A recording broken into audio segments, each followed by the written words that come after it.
வசனம் என்ன நடந்தால் ஏற்றுக்கொள்ளுவோம். ஒவ்வொரு நாளிலும் நம் தேவன் நம்முன் சென்று நடத்துவாரே.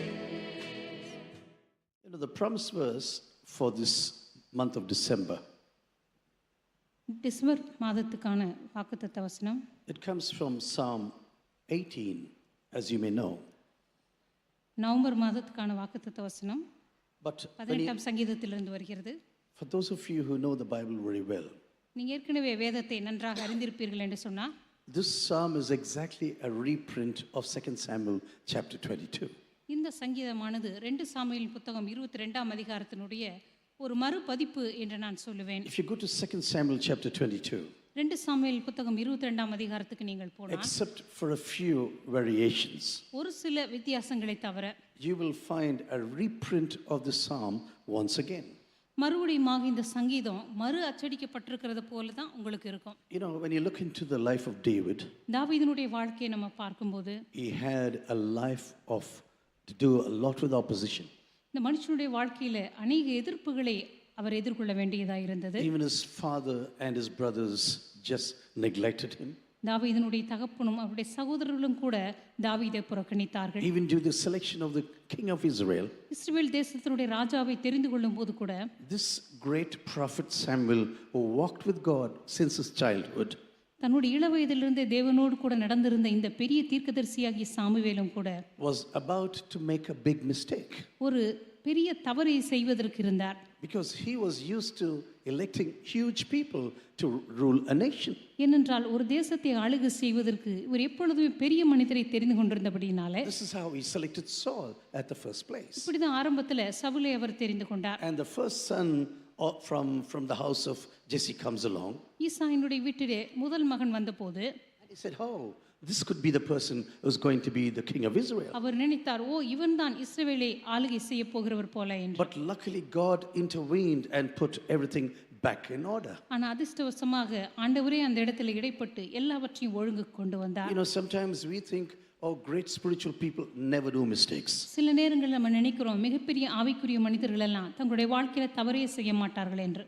So there's a chit once again given to me now. இப்பொழுது மறுபடியும் எனக்கு ஒரு சின்ன சீட்டு All கொடுக்கப்பட்டிருக்கு. those children going to SBS, you can go. தயவு செய்து ஞாயிறு வேத பாடப்பள்ளிக்கு போற குழந்தைகள்லாம் போகலாம். These children will think, how can this pastor be the pastor here? He's so forgetful. இங்க இருக்கிற சின்ன பிள்ளைங்க எல்லாம் நினைப்பாங்கன்னு நினைக்கிறேன், இவர் எப்படிதான் பாஸ்டா இருக்காரோ, Naya, ஒவ்வொரு முறையும் எங்களை மறந்து மறப்பாரு. That's what they'll be thinking now. ஒவ்வொரு வாரமும் எங்களை மறப்பாரு அப்படின்னு நினைச்சிட்டு இருப்பாங்க. So please forgive me. You can go now to your classes now. தயவு செய்து என்னை மன்னித்துக் கொள்ளுங்கள், நீங்கள்லாம் உங்க வகுப்புகளுக்கு போகலாம். And I would also like to greet all the newcomers this evening. அதே போல இந்த மாலை வேளையில புதிதாக வந்தவர்களை நான் வரவேற்க And விரும்புகிறேன். later on, I'll pray for those who are celebrating the birthdays and wedding anniversaries. அதே போல பிறந்த நாட்கள் திருமண நாட்கள் கொண்டாடியவர்களுக்காகவும் பிற்பாடு ஜெபிப்பேன். So, you know, in the life of David, he had to face a lot of opposition. தாவீதுடைய வாழ்க்கையை பார்க்கும் பொழுது அவருடைய வாழ்க்கையில் அநேக எதிர்ப்புகளை அவர் எதிர்கொள்ள வேண்டியதாக இருந்தது. Even though Samuel came along and anointed him, Samuel வந்து அவரை அபிஷேகம் பண்ணியிருந்தாலும் கூட, he could not say, oh, I have been anointed now, where's my throne? நான் இப்பொழுது அபிஷேகம் பண்ணப்பட்டு விட்டேனே, இப்பொழுது எனக்கான சிங்காசனம் எங்கே என்று அவர் கேட்கவில்லை. The throne was totally missing. சிங்காசனம் அவருக்கு அப்பொழுது முற்றிலுமாக இல்லை. Even though God chose to anoint this person, கர்த்தர் இந்த மனுஷனை தெரிந்து கொண்டு அபிஷேகம் பண்ணியிருந்தாலும் கூட, there was no throne to accommodate this future king. இந்த எதிர்கால ராஜாவை வரவேற்பதற்கு அந்த இடத்துல எந்த ஒரு சிங்காசனம் இருக்கவில்லை. You know, he was a sweet singer of Israel, இந்த மனுஷன் இஸ்ரவேல் தேசத்தினுடைய இனிய பாடகன், a very handsome person. பார்ப்பதற்கு மிகவும் அழகானவன். He had a passion for the house of God. தேவனுடைய ராஜ்யத்திற்காக மிகப்பெரிய ஒரு வைராக்கியம் கொண்ட மனிதன். God said, you are a man after my own heart. கர்த்தர் சொல்லி இருந்தார், நீ என் இருதயத்துக்கு ஏற்றவன் என்று. And this is the reason why I am electing you as the king of Israel. இந்த காரணத்தினால் தான் இஸ்ரவேல் தேசத்தின் மேலே உன்னை நான் ராஜாவாக அபிஷேகம் பண்ண போகிறேன். And the book of Acts says like this. அப்போஸ்தலர் நடபடிகள் இப்படி சொல்லுகிறது.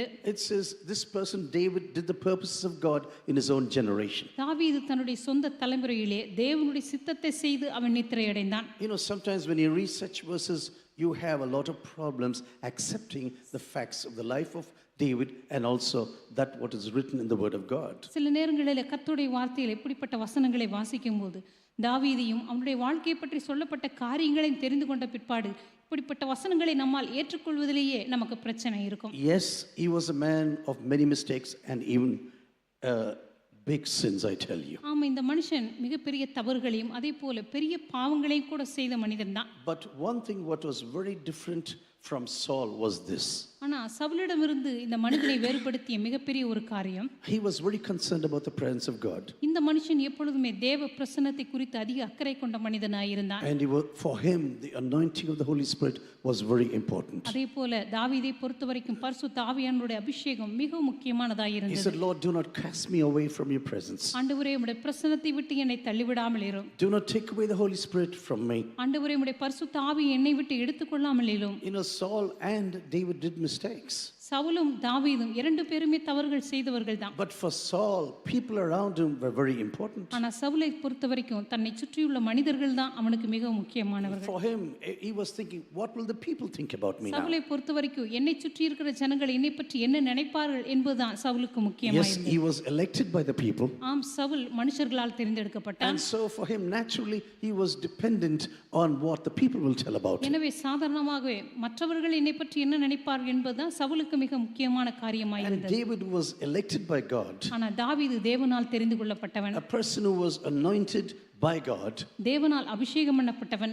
He was very concerned about what God would think about him. இந்த மனுஷன் தேவன் என்னை பற்றி என்ன நினைப்பார் என்பதை பற்றி அக்கறை கொண்டிருந்தார். And this is the reason why when he speaks about the king, about God in his life. இந்த காரணத்தினால் தான் தேவனை பற்றி தாவீது பேசும்போது, When you read the Psalms and the songs that he wrote for the future, எதிர்காலத்துக்காக தாவீது எழுதின சங்கீதங்கள் எல்லாம் நம்ம வாசித்து பார்க்கும்போது you will see the heart of this person இந்த completely. மனுஷனுடைய இதயத்தை நம்ம முற்றிலுமாய் பார்க்க முடிகிறது. This person who spent years in the wilderness. இந்த மனுஷன் அநேக வருஷங்கள் வனாந்தரத்திலே செலவழித்தவர். Not only Saul was totally against him. Saul அவனுக்கு விரோதமாய் இருந்தது மாத்திரமல்ல, Later on his own son rose against him. பிற்காலத்தில் அவனுடைய சொந்த குமாரனே தாவீதுக்கு விரோதமாக And எழும்புகிறார். he had to run about in the desert all alone. அதற்கு பிற்பாடு தன்னந்தனியாக வனாந்தரத்துக்கு ஓடி போகிறார். You know, I personally think sometimes about David like this. சில நேரங்களில் தாவீதை பற்றி நான் தனிப்பட்ட விதத்தில் இப்படி நினைப்பதுண்டு. I personally believe it was a very hard life for this person. தாவீதை பொறுத்தவரைக்கும் அவனுக்கு மிகவும் கடினமான ஒரு வாழ்க்கை இருந்திருக்க வேண்டும். Even when the future king of Israel should be chosen now, இஸ்ரவேல் தேசத்தினுடைய எதிர்கால ராஜா தெரிந்தெடுக்கப்படுகிற இந்த வேளையிலும் கூட, after all this first 7 sons passed in front of this prophet Samuel, குடும்பத்தில் இருக்கிற 7 மூத்த குமாரரும் அந்த தீர்க்கதரிசியாக சாமுவேலுக்கு முன்பாக கடந்து போன பிற்பாடும் God began to tap the shoulders of Samuel and said, this is not the one, this is not the one, this is not the one. கர்த்தர் சாமுவேலுடைய தோள்களை தட்டி இவன் கிடையாது, இவன் கிடையாது, இவன் கிடையாது என்று 7 பேரை நிராகரித்த பிற்பாடு All the 7 had passed away. 7 பேரும் கடந்து போனார்கள். And then Samuel says, there must be another one. அதற்கு பிற்பாடு சாமுவேல் சொல்லுகிறார், இந்த வீட்டில் இன்னும் ஒருவன் இருக்க வேண்டுமே. Because God said the future king of Israel must come out of this family. ஏனென்றால் கர்த்தர் சொன்னார், இஸ்ரவேலினுடைய எதிர்கால ராஜா இந்த வீட்டிலிருந்து தான் வரப்போகிறார் என்று. Who is the other person now? எனவே இன்னும் இந்த வீட்டில் இருக்கிற இன்னொரு நபர் யார்? And the words that the father of David said was very hurting, I believe. அப்பொழுது தாவீதுடைய தகப்பனார் சொன்ன அந்த வார்த்தைகள் மிகவும் காயப்படுத்துகிற ஒரு வார்த்தைகள். Oh yeah, we have another fellow who's an extra. இன்னொரு மனுஷன், இன்னொரு பையன் கூட இருக்கிறான், அவன் தான் மிச்சமானவன். He's an extra. அவன் வந்து இந்த வீட்டில் மிச்சமானவன். Would you like to be called an extra in your family? இப்படி உங்கள் வீட்டில் மிச்சமானவன் அப்படின்னு உங்களை யாராவது கூப்பிட்டா உங்களுக்கு பிடிக்குமா? Just imagine your father introduces you to someone else. யோசித்து பாருங்க, உங்களுடைய தகப்பனார் யாருக்காவது உங்களை அப்படி அறிமுகப்படுத்தினா, Oh, this is the extra fellow. இவன் தான் வீட்டில் சும்மா அதிகமாக கிடக்கிறான், இவன் தான். All the 7 or sons now, எங்கள் வீட்டில் இருக்கிற அந்த 7 பசங்களும் எங்களுடைய பசங்க தான். and he is the extra now. இவன் ஏதோ அதிகமாக பிறந்துட்டான். Fit only to be rearing sheep and running behind sheep now. இவன் வந்து ஆடு மேய்க்கிறதுக்கும் ஆடுகள் பின்னாடி ஓடுறதுக்கும் தான் லாய்க்கானவன். But you know, sometimes God does this. சில நேரத்தில் கர்த்தர் இதை செய்கிறார். God takes you to seclusion. ஆண்டவர் சில நேரத்தில் நம்முடைய வாழ்க்கையை தனிமைப்படுத்துகிறார். Takes you alone to the desert. ஒரு தனிமையாக உங்களை வனாந்தரத்திற்கு கொண்டு போகிறார். Forms you in the midst of this wilderness. அந்த வனாந்தரத்தின் மத்தியிலே உங்களை அவர் உருவாக்குகிறார். No distractions.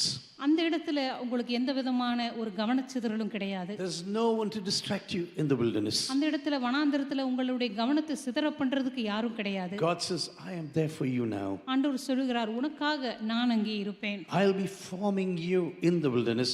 நான் உன்னை அந்த வனாந்தரத்திலே உருவாக்குவேன். And then From this wilderness will come the greatest king Israel has ever seen. இந்த வனாந்தரத்திலிருந்து தான் இதுவரைக்கும் இஸ்ரவேல் தேசமே பார்த்திராத ஒரு ராஜா வரப்போகிறார். Even today in Israel, David is very famous. இன்றைக்கு கூட இஸ்ரவேல் தேசத்துக்கு நீங்க போனா தாவீத் என்கிறதான இந்த பெயர் மிக மிக பிரபலமான ஒரு பெயர். Most of the people want to name the son David even today. நிறைய பெற்றோர்கள் இன்றைக்கு கூட தங்களுடைய மகன்களுக்கு தாவீத் என்கிறதான பெயரை வைப்பதற்கு மிகவும் விரும்புகிறார்கள். Because David was the greatest king Israel has ever seen. ஏனென்றால் இதுவரைக்கும் இஸ்ரவேல் பார்த்திராத ஒரு மிகப்பெரிய ராஜா இருப்பாரானால் அது தாவீது தான். Even today, Israelites are still weeping that a person like David should come back once again on the throne of Israel. இன்றைக்கு கூட இஸ்ரவேல் தேசத்துடைய சிங்காசனத்துக்கு தாவீதை போன்ற ஒரு ராஜா திரும்பி வர வேண்டும் என்று சொல்லித்தான் அவர்கள் இன்னும் புலம்பி ஜெபித்துக் கொண்டிருக்கிறார்கள். Karl Barth, a theological professor. Karl Barth என்கிறதான ஒரு இறையியல் பேராசிரியர். You know, he was very famous for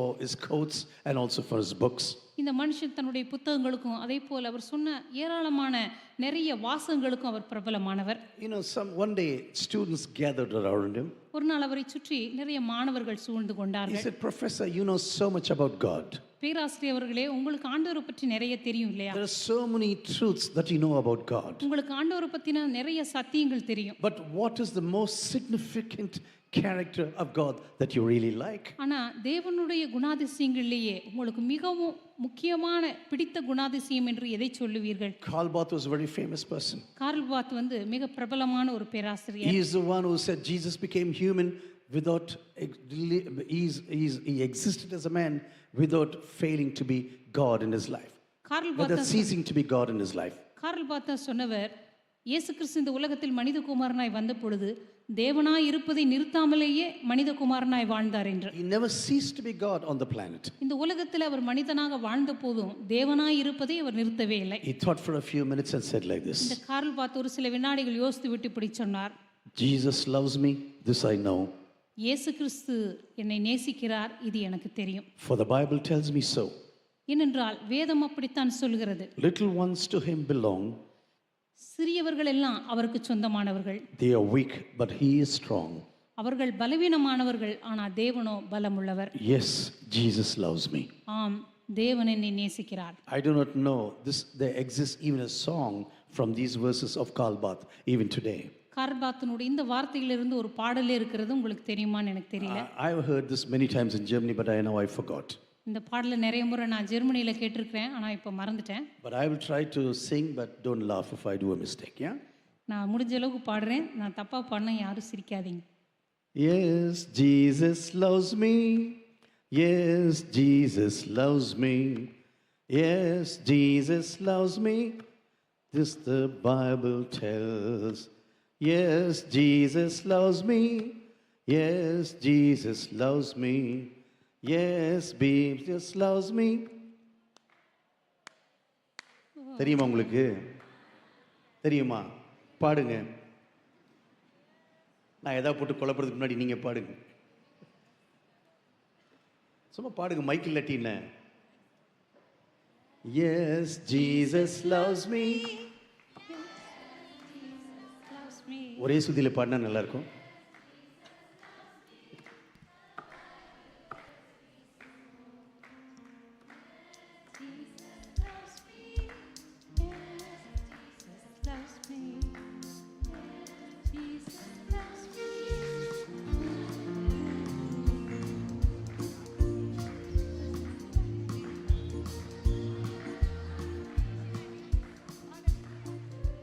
சரி போதும். We can learn it for the next Sunday. அடுத்த வாரம் வரைக்கும் நம்ம பாடிட்டு இருக்கலாம். This is a wonderful song sang all across the nations. உலகமெங்கிலும் பாடக்கூடிய மிக அற்புதமான ஒரு பாடல். But very little people know this was a favorite of Professor Karl Barth. இது ப்ரொஃபசர் கார்ல் பாத் அவங்களுடைய மிக பிடித்த ஒரு பாடல்.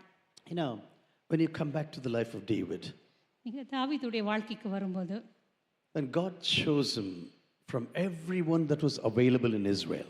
இஸ்ரவேல் தேசத்துல அங்க இருந்த எல்லாரையும் தேவன் ஒருவேளை தெரிந்தெடுத்திருக்க கூடும். His eyes were swirling around all across the nation.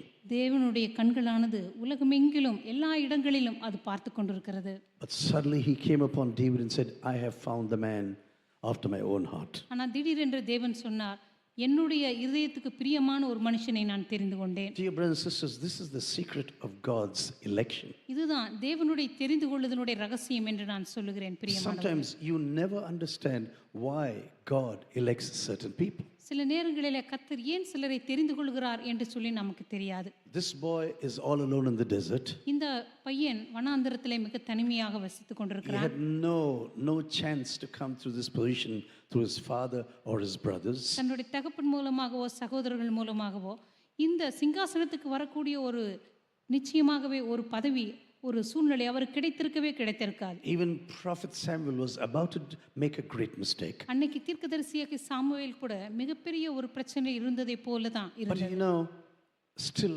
God had this person in mind. இருந்தாலும் கூட கர்த்தர் இந்த மனுஷனை தன்னுடைய நினைவிலே வைத்திருந்தார். Really, I want to tell you this evening, my dear brothers and sisters, இந்த மாலை வேளையில் உண்மையாகவே உங்களை பார்த்து சொல்ல விரும்புகிறேன் if அருமையான God சகோதர has சகோதரிகளே. you on his mind, கர்த்தர் உங்களை தன்னுடைய மனதிலே வைத்திருந்தார் என்று சொன்னால் no one is going to topple you. நிச்சயமாகவே யாரும் உங்களை மேற்கொள்ள If மாட்டார்கள். God is going to have you on his mind, தேவன் மாத்திரம் உங்களை தன்னுடைய மனதிலே வைத்திருந்தார் என்று சொன்னால் no one on the planet can ever topple you down. இந்த உலகத்திலே எந்த மனுஷனும் நிச்சயமாகவே உங்களை கீழே தள்ள முடியாது. Actually, this psalm was written when all his enemies were overcome. இந்த சங்கீதமானது தாவீதினுடைய எல்லா சத்துருக்களினின்றும் அவன் விடுவிக்கப்பட்ட போது எழுதப்பட்ட ஒரு It was சங்கீதம். not only Saul but also his own son, Absalom. Saul மாத்திரமல்ல தாவீதினுடைய சொந்த குமாரனாகிய அப்சலோம் கூட When all of his enemies were defeated. அவருடைய எல்லா சத்துருக்களும் தோற்கடிக்கப்பட்ட போது The beginning of the psalm, it says like this in the Hebrew language. இந்த சங்கீதத்தினுடைய ஆரம்பத்துல எபிரேய பாஷையில் இப்படி சொல்லப்பட்டிருக்கிறது. Jehovah, my God, I love you. யெகோவாவாகிய தேவனே உம்மை நான் நேசிக்கிறேன். You are the God who said, I am that I am. இருக்கிற அவராகவே இருக்கிறேன் என்று சொன்ன தேவன் He நீர்தாமே. says, I really love you.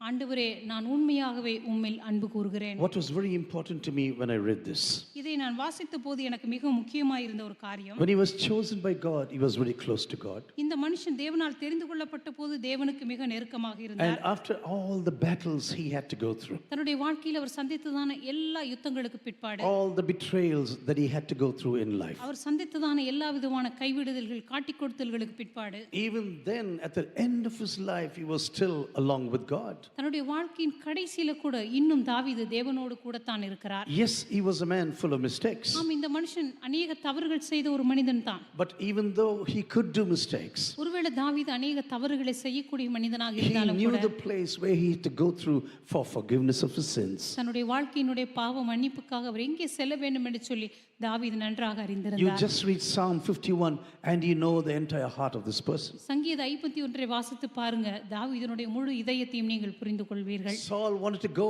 and grab the legs of people, for example. Saul எப்பொழுதுமே போய் எப்படியாவது மனிதனுடைய கால்களை பிடிக்க வேண்டும் என்று நினைத்தான். But you know, David said, no, I want to go to God.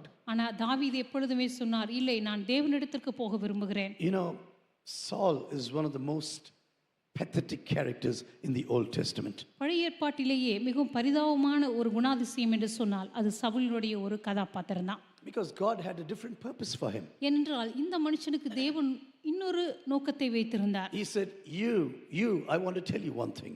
உன்னை பார்த்து ஒரு காரியத்தை நான் சொல்ல விரும்புகிறேன். Your generation should have continued forever. உன்னுடைய தலைமுறையானது என்றென்றைக்குமாக நிலைத்திருந்திருக்க வேண்டும். But now I am changing my mind. ஆனா இப்பொழுதோ என்னுடைய மனதை நான் மாற்றிக்கொண்டேன். Just imagine God telling you, I had great things for you in store. யோசித்து பாருங்க, உனக்காக நான் பெரிய காரியங்களை வைத்திருந்தேன் என்று ஆண்டவர் உங்களை பார்த்து சொன்னார். But because of your disobedience, ஆனா உன்னுடைய கீழ்ப்படியாமையினால, because you chose to do things your own way, ஆனா உன்னுடைய சொந்த வழிகளிலே நீ எல்லாவற்றையும் செய்ய விரும்பினபடினால I'm going to change my mind completely. நான் என்னுடைய மனதை முற்றிலுமாக மாற்றிக்கொண்டேன். I am going to choose a young boy called David. தாவீது என்கிறதான ஒரு இளைஞனை நான் கண்டுபிடித்தேன். You know, David was a man of mistakes, I tell you. தாவீது முற்றிலும் தவறுகள் நிறைந்த ஒரு மனிதன் தான். God has written everything in the Word of God.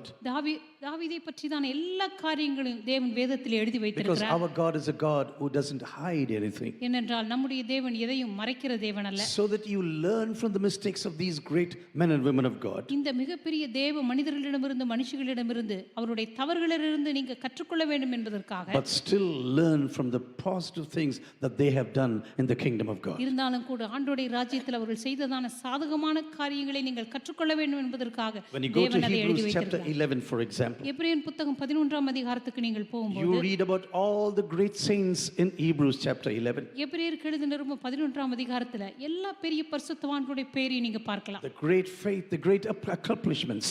மிகப்பெரிய விசுவாச வீரர்களும் அவர்கள் செய்து முடித்ததான சாகசங்களும். And as this writer continues into the 12th chapter, அந்த எபிரேய ஆக்கியோன் 12ஆம் அதிகாரத்தை தொடரும்போது he says, Jesus was the beginner and the finisher of your faith. அவர் சொல்லுகிறார், உன்னுடைய விசுவாசத்தை துவக்கிறவரும் முடிக்கிறவருமாகிய இயேசுவை நோக்கி Let your eyes be fixed on Jesus. உன்னுடைய கண்கள் இயேசுவின் மீது பதிக்கப்பட்டிருக்க கடவுது. Not about Abraham, not about David, whoever they may be. Abraham, தாவீது யாராக இருந்தாலும் சரி, Fixing your eyes on Jesus, உன்னுடைய கண்களை இயேசுவின் மீது பதிய who வைத்துக்கொள். is the beginner and finisher of your faith. அவர்தான் உன்னுடைய விசுவாசத்தை துவக்கிறவரும் முடிக்கிறவருமாய் இருக்கிறார்.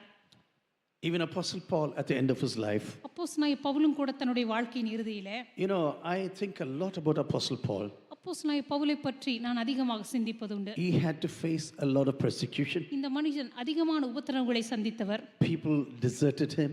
ஜனங்கள் அநேகர் அவனை கைவிட்டு விட்டு Some போனார்கள். of his own co-workers betrayed him. அவருடைய சொந்த உடனூழியர்களே அநேகர் அவரை கைவிட்டார்கள். Some of his people changed sides and went into the world. ஒரு சிலர் தங்களுடைய வாழ்க்கையிலே உலகத்தை தெரிந்து கொண்டு உலகத்திற்கு பிற்பாடு போனார்கள். But he said at the end of his life like this, ஆனால் தன்னுடைய வாழ்க்கையின் இறுதியிலே பவுல் இப்படி I சொல்லுகிறார், have fought the good fight. நல்ல போராட்டத்தை I போராடினேன், have finished the race. ஓட்டத்தை முடித்தேன், I have kept the faith. விசுவாசத்தை காத்துக்கொண்டேன். This is the most important thing. இதுதான் மிக மிக முக்கியமான விஷயம். We could have done so much for God in our lives. நம்முடைய வாழ்க்கையில் எத்தனையோ காரியங்களை ஆண்டவருக்காக நம்ம செய்து முடித்திருக்க முடியும். But the real thing is whether we are going to keep the faith till the end of our ஆனா lives. உண்மையான காரியம் என்னவென்றால் நம்முடைய வாழ்க்கையின் கடைசி வரைக்கும் நம்முடைய விசுவாசத்தை நாம் காத்துக்கொள்ளுகிறோமா? I think India is playing against South Africa right now. இந்திய தேசம் இப்பொழுது சவுத் ஆப்பிரிக்காவுக்கு விரோதமா விளையாடி கொண்டிருக்கிறது. I think this name Jemima Rodriguez is in every mouth right now. இப்போ ஜெமிமா அப்படிங்கிற அந்த பேரு இந்தியாவில் எல்லாருடைய வாயிலும் இருக்குது. Some of you are looking at me. ஒரு சிலர் என்ன பார்க்குறீங்க ஆச்சரியமா? She is playing in the cup, in the World Cup team against South Africa. Right now she is playing. இப்போ தென்னாப்பிரிக்காவுக்கு விரோதமா இப்போ விளையாடிட்டு இருக்காங்க உலக கோப்பைக்காக. You know, they had a great win a few days ago. ஒரு சில நாட்களுக்கு முன்பாக இந்த பெண் மிகப்பெரிய ஒரு வெற்றியை பெற்றார். You know, sometimes I have seen in the first innings you shoot 500 runs. சில நேரத்தில் பார்த்தீங்கன்னா விளையாட்டு போட்டியினுடைய முதல் சுற்றுல 500 ரன் அடிச்சு வெற்றி பெறுவீங்க. And the second innings 53 runs all out. அடுத்த சுற்றுல பார்த்தீங்கன்னா 53 ரன்ல எல்லாம் out. Sometimes Christian life is like this. சில நேரத்தில் கிறிஸ்துவ வாழ்க்கை கூட இப்படி இருக்க முடியும். When you are new in the Lord, for example, ஆரம்பத்தில் நம்ம கிறிஸ்துவுக்குள்ள வந்த உடனே oh, you are full of power and vigor. நீங்க முற்றிலும் பார்த்தா பயங்கர வல்லமையோடு கூட பயங்கர பலத்தோடு கூட Spending a lot of time in prayer, அதிகமான நேரத்தை ஜெபத்துல செலவிடுவீங்க. evangelizing every person, எல்லாருக்கும் சுவிசேஷம் சொல்லிட்டு இருப்பீங்க. speaking about Jesus to everyone. இயேசுவை பற்றி எல்லாருக்கும் அறிவிப்பீங்க. Oh, your life is full of happiness. உங்களோட வாழ்க்கைய முற்றிலும் சந்தோஷம்தான். But as time goes on and on, அதுக்கப்புறம் கொஞ்சம் கொஞ்சமா நாள் போக போக you come into the second half of your life, உங்களுடைய வாழ்க்கையினுடைய இரண்டாம் சுற்றுக்கு நீங்க வரும்போது and then you say, okay, 53 runs all out. சரி 53 ரன் எல்லாம் out. You know, what's the point of such a game, I tell you? இப்படிப்பட்ட ஒரு விளையாட்டுனால என்ன பிரயோஜனம்?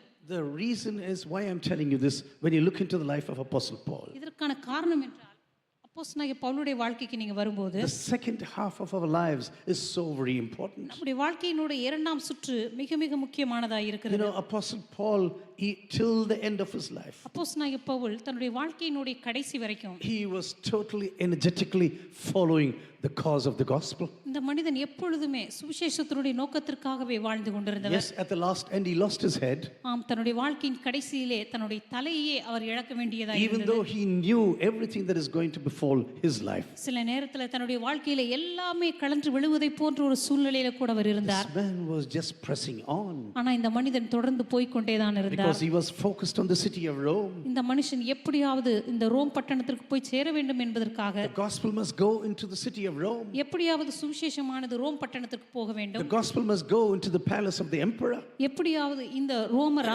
ராஜாவின் இடத்திற்கு சுவிசேஷம் கடந்து செல்ல வேண்டும். He was so convinced about his passion and his vision.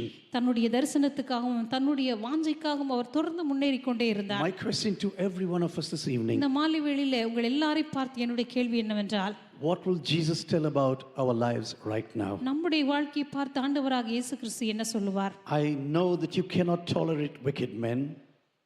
He says in Revelation chapter 2, வெளிப்படுத்தின விசேஷத்துல 2ஆம் அதிகாரத்தை நம்ம இப்படி வாசிக்கிறோம். you have endured hardships in your life.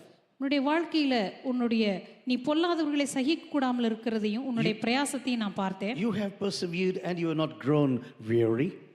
நீ நிறைய பிரயாசப்பட்டாய், ஆனாலும் கூட நீ இன்னும் பலவீனம் அடையாமல் தொடர்ந்து செல்கிறாய். Yet I hold this against you. இருந்தாலும் கூட உனக்கு விரோதமாய் எனக்கு ஒரு குறை உண்டு. You have forgotten your first love. ஆதியில் நீ கொண்டிருந்த அன்பை விட்டாய்.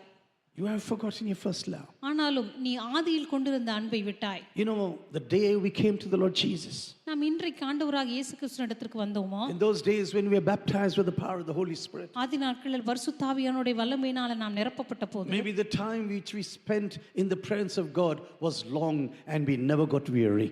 ஒருவேளை ஆரம்பத்தில் ஆண்டவரோடு கூட நிறைய நேரத்தை செலவிட்டிருப்போம், அப்ப நம்ம களைப்படையாம இருந்திருப்போம். We'll be running and say, yes Lord, I want to do more for you. நம்ம ஆண்டவருக்காக ஓடி இருப்போம், ஆண்டவரே இதுல நான் நிற்கவே மாட்டேன் என்று சொல்லி But கொண்டிருப்போம். sometimes when you get older and achieve greater things in your life, ஆனா சில நேரங்கள்ல உங்களுக்கு வயதாகும் போது உங்களுடைய வாழ்க்கையில நிறைய காரியங்களை செய்து முடித்த when பிற்பாடு, God is using you powerfully to the masses of this world, ஆண்டவர் இந்த உலகத்துல மிகப்பெரிய கூட்டங்களுக்காக உங்களை பயன்படுத்தின பிற்பாடு, and slowly you slow down and say, oh yeah, I have done enough for God now. கொஞ்சம் கொஞ்சமா நீங்க களைப்பாய் சொல்லுவீங்க, போதும் நான் ஆண்டவருக்கு நிறைய Is செஞ்சுட்டேன், it necessary that I do all these things for Jesus now? இப்போ நான் ஆண்டவருக்காக இதெல்லாம் செய்ய வேண்டியது அவசியம் தானா? You know, I never forget the day when Reinhard Bonke, evangelist, he came to our church in Germany. சுவிசேஷகராகிய ரெய்னார்ட் போங்கே அவர்கள் ஜெர்மனியில் இருக்க எங்களுடைய சபைக்கு வந்த அந்த நாளை நான் மறக்கவே மாட்டேன். His family, he grew up in a place very close to our church there. அவருடைய குடும்பம் எங்களுடைய சபைக்கு மிக அருகாமையில் தான் இருந்தது.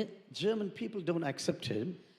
ஜெர்மனியர்கள் அவரை ஏற்றுக்கொள்ளவில்லை. But in Africa, God used him powerfully. ஆனா ஆப்பிரிக்காவில் தேவன் அவரை வல்லமையாக பயன்படுத்தினார். 10 lakhs and 20 lakhs and 30 lakhs of people used to gather. அவருடைய கூட்டங்களுக்கு 10 லட்சம் பேர், 20 லட்சம் பேர், 30 லட்சம் பேர் கூடி வருவார்கள். Today 50% of Africa call themselves Christians. இன்றைக்கு ஆப்பிரிக்காவில் 50% பேர் தாங்கள் கிறிஸ்தவர்கள் என்று சொல்லுகிறார்கள். And a sizable contribution for the salvation was through this one single person. இந்த ஒரு மனுஷனால தேவன் தம்முடைய ராஜ்யத்தில் செய்ததான மிகப்பெரிய ஒரு சாதனை. When he came to our church, someone asked him like this. ஆனா அவர் ஒரு நாள் எங்க சபைக்கு வந்த பொழுது யாரோ அவரை பார்த்து I think கேட்டார்கள். he was 74 already. நான் நினைக்கிறேன் அப்ப அவருக்கு வயது 74. You are running and running. He was 74. நீங்க ஓடுறீங்க, இப்பவே உங்களுக்கு 74 வயசு ஆயிருச்சு. Are you not getting tired anymore? ஆனா இப்போ உங்களுக்கு களைப்பா இல்லையா? He said, do you know the story of the burning bush? அவர் சொன்னார், எரிகிற முட்செடியினுடைய கதை உங்களுக்கு தெரியும் தானே? God encountered me in the same way like he encountered Moses. எப்படி மோசேயை தேவன் சந்தித்தாரோ அதே போல தான் என்னையும் சந்தித்தார். Moses was already 80 years of age. மோசேயுக்கு அப்பொழுது 80 வயதாகி இருந்தது. He thought everything is finished now. மோசே நினைத்தார், இப்பொழுது என் வாழ்க்கையில் எல்லாமே ஒரு முடிவுக்கு But வந்து God விட்டது. says, no, this is the new beginning for you. ஆனா ஆண்டவர் சொன்னார், இல்லை இப்பொழுதுதான் உன் வாழ்க்கையில் ஒரு புதிய ஆரம்பம். I am going to call you back to ministry once again. நான் உன்னை மறுபடியும் ஊழியத்துக்கு அழைக்க போகிறேன். 40 years you were in the palace. 40 வருடங்கள் நீ அரண்மனையில் இருந்தாய். 40 years you were wandering in the wilderness. 40 வருடங்கள் வனாந்தரத்தில் இருந்தாய். All these 80 years were Bible college days for you. இந்த 80 வருடங்களும் உனக்கு வேதாகம கல்லூரி நாட்கள். I was training you for the future ministry. எதிர்கால ஊழியத்திற்காக உனக்கு நான் பயிற்சிவித்துக் கொண்டிருந்தேன். God told him like this one day. ஆண்டவர் ஒரு நாள் மோசேயை பார்த்து இப்படி As சொன்னார். his bush was burning, எப்படி அந்த முட்செடியானது பற்றி the எரிந்ததோ, most exciting thing was the bush was speaking. அங்கே இருந்த மிக ஆச்சரியமான காரியமே பற்றி எரிகிற முட்செடி பேசினதுதான். Oh, this was such a miracle for this person. அது அந்த மனுஷனுக்கு மிகவும் ஆச்சரியமா இருந்தது. Burning bushes were quite normal in the wilderness. ஒரு எரிகிற முட்செடி சாதாரணமா வனாந்தரத்துல ஒரு சாதாரண காரியம்தான். But this bush is speaking to him right now. ஆனா அந்த எரிகிற முட்செடி அவனிடத்துல பேசுகிறதே அதுதான் ஆச்சரியம். Remove your shoes, stop with your journey right now. உன்னுடைய பிரயாணத்தை நிறுத்து, நீ நிற்கிற பூமி பரிசுத்த பூமி. This is a holy ground right now. இது ஒரு பரிசுத்த பூமியா இருக்கிறது. You have to feel the holy vibrations of my presence right now. என்னுடைய பிரசன்ன, இந்த பரிசுத்த பிரசன்னத்தினுடைய அந்த அதிர்வு அலைகளை நீ உணரும்படியாக உன்னுடைய Remove பாதரட்சையை your shoes and come to me right now. உன்னுடைய கால்களில் இருக்கிறதான அந்த பாதரட்சியை கழற்றி விட்டு என் Something சமூகத்தில் வா. supernatural is going to happen to your life. உன்னுடைய வாழ்க்கையில் ஒரு அசாதாரணமான காரியம் நடைபெற I am going போகிறது. to turn your life upside down completely. உன்னுடைய வாழ்க்கையை முற்றிலுமாக நான் தலைகீழாக மாற்றப் But போகிறேன். you have to stop your journey right now. ஆனா உன்னுடைய பிரயாணத்தையும் நீ நிறுத்த வேண்டும். All the dirt you've been collecting on your feet. இதுவரைக்கும் உன்னுடைய பிரயாணத்துல நீ சேர்த்து கொண்டு வந்த அழுக்கை எல்லாம் Stop everything now. Come to my holy presence. அதை எல்லாவற்றையும் நிறுத்திவிட்டு என்னுடைய பரிசுத்த பிரசன்னத்துக்கு வா. Sometimes when we want to be encountered by the powerful God in our lives, சில நேரங்களில் இந்த வல்லமையான தேவனை சந்திப்பதற்கு நாம் விரும்புவோம். we have to stop the journey in which we are conducting right now. சில நேரத்தில் நம்முடைய வாழ்க்கையினுடைய பிரயாணத்தை நாம் நிறுத்த வேண்டிய அவசியம் The இருக்கிறது. whole journey of wandering around according to my own desires. என்னுடைய சொந்த விருப்பத்தின்படி இதுவரைக்கும் வனாந்தரத்தில் நான் அலைந்து திரிந்தேன். I have a great future for you, Moses. ஆனா ஆண்டவர் சொன்னார், இப்பொழுது உனக்கு மிகப்பெரிய ஒரு எதிர்காலம் இருக்கிறது மோசேயே. I drew you out of the waters with a specific purpose. நான் இந்த விசேஷித்த காரியத்திற்காக தான் தண்ணீரிலிருந்து உன்னை வெளியே எடுத்தேன். You know the meaning of your name? உன்னுடைய பெயரினுடைய அர்த்தம் உனக்கு தெரியும் தானே? When your mother put you in a small boat on the river Nile, உன்னுடைய தாயார் உன்னை ஒரு சிறிய ஒரு படகிலே வைத்து உன்னை நைல் நதியிலே விட்டபோது you were not quiet anymore. நீ அந்த சூழ்நிலையில அமைதியா இல்ல. Your life was in jeopardy completely. உன்னுடைய வாழ்க்கையானது மிக மோசமான ஒரு சூழ்நிலையில் இருந்தது. Your mother had to put you on the waters. உன்னுடைய தாயார் உன்னை நைல் நதியிலே விட்டுவிட வேண்டியதா இருந்தது. The water was full of waves. அந்த தண்ணீர் முற்றிலும் அலைகளில் நான் நிறைந்தது. And underneath the crocodiles were waiting for you. அதற்கு கீழே பெரிய முதலைகள் உன்னை கடிப்பதற்கு And I காத்து am the கொண்டிருந்தது. God who drew you out of the water. ஆனா நான் தான் அந்த தண்ணியிலிருந்து உன்னை வெளியெடுத்து காப்பாற்றினேன். Because I had a future and a destiny for you. ஏனென்றால் உனக்காக நான் ஒரு திட்டத்தையும் நோக்கத்தையும் I was வைத்திருந்தேன். the one who brought the daughter of Pharaoh for bathing on that day. நான் தான் அந்த நாள்ல பார்வோனுடைய குமாரத்தியை ஞான ஸ்நானம் பண்ணும்படியாக அந்த இடத்துக்கு கொண்டு I வந்தேன். was the one who was doing everything from behind. நான் எல்லாவற்றையும் பின்பாக இருந்து செயல்படுத்தி My கொண்டிருந்தேன். dear brothers and sisters, sometimes when we think about the greatness of God upon our personal lives, கருமையான சகோதர சகோதரிகளே, தேவனுடைய மிகப்பெரிய மகத்துவமான காரியங்களை நம்முடைய வாழ்க்கையில நம்ம பார்க்கும்போது everything where God was mowing the coins just like He is playing chess in our personal lives. நம்முடைய தனிப்பட்ட வாழ்க்கையிலே ஆண்டவர் ஒரு செஸ் விளையாடுவது போல சரியான நேரத்தில் அவர் காய்களை நகர்த்தி He கொண்டிருந்தார். was pushing every coin at the right place. சரியான இடங்களிலே காய்களை அவர் நகர்த்தி கொண்டிருந்தார். And we thought this is a wrong move right now, Lord. நம்ம நினைச்சோம், ஆண்டவரே நீர் ஏதோ தவறாகவே எல்லாம் செய்கிறீர் என்று. God says, no, I know the end of the game. ஆண்டவர் சொன்னார், இல்லை இல்லை, இந்த ஆட்டத்தினுடைய முடிவு என்ன என்று எனக்கு தெரியும். I am concerned about the end of the game. நான் இந்த விளையாட்டினுடைய முடிவு எப்படி இருக்கும் என்று எனக்கு முக்கியம். I drew you out of the waters நான் தான் தண்ணீரிலிருந்து உன்னை வெளியே எடுத்தேன். because I had a great future for you. ஏனென்றால் உனக்காக நான் பெரிய எதிர்காலத்தை This is வைத்திருந்தேன். the same thing that God in our He did in our personal lives. இதே காரியத்தை தான் தேவன் நம்முடைய தனிப்பட்ட வாழ்க்கையில கூட Because செய்தார். He